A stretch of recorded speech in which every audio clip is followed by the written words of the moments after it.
पवित्र शास्त्र भजन संहिता भजन 49।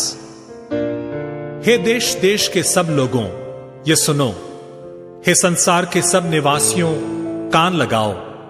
क्या ऊंच क्या नीच, क्या धनी क्या दरिद्र, कान लगाओ। मेरे मुंह से बुद्धि की बातें निकलेगी और मेरे हृदय की बातें समझ की होगी। मैं नीति वचन की ओर अपना कान लगाऊंगा। मैं वीणा बजाते हुए अपनी गुप्त बात प्रकाशित करूंगा। विपत्ति के दिनों में जब मैं अड़ंगा मारने वालों की बुराइयों से घिरूं, तब मैं क्यों डरूं? जो अपनी संपत्ति पर भरोसा रखते और अपने धन की बहुतायत पर फूलते हैं, उनमें से कोई अपने भाई को किसी भांति छुड़ा नहीं सकता है और न परमेश्वर को उसके बदले प्रायश्चित में कुछ दे सकता है, क्योंकि उनके प्राण की छुड़ौती भारी है, वो अंत तक कभी न चुका सकेंगे। कोई ऐसा नहीं जो सदैव जीवित रहे और कब्र को न देखें, क्योंकि देखने में आता है कि बुद्धिमान भी मरते हैं और मूर्ख और पशु सरीखे मनुष्य भी दोनों नष्ट होते हैं और अपनी संपत्ति दूसरों के लिए छोड़ जाते हैं। वे मन ही मन ये सोचते हैं कि उनका घर सदा स्थिर रहेगा और उनके निवास पीढ़ी से पीढ़ी तक बने रहेंगे।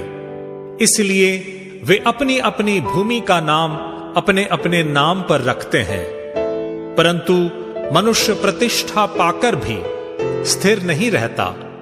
वो पशुओं के समान होता है जो मर मिटते हैं।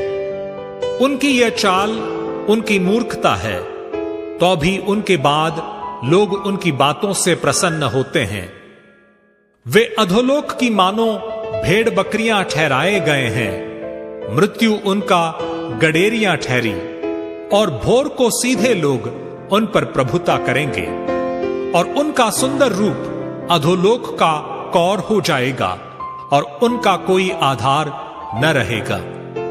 परंतु परमेश्वर मेरे प्राण को अधोलोक के वश से छुड़ा लेगा, क्योंकि वही मुझे ग्रहण कर अपनाएगा।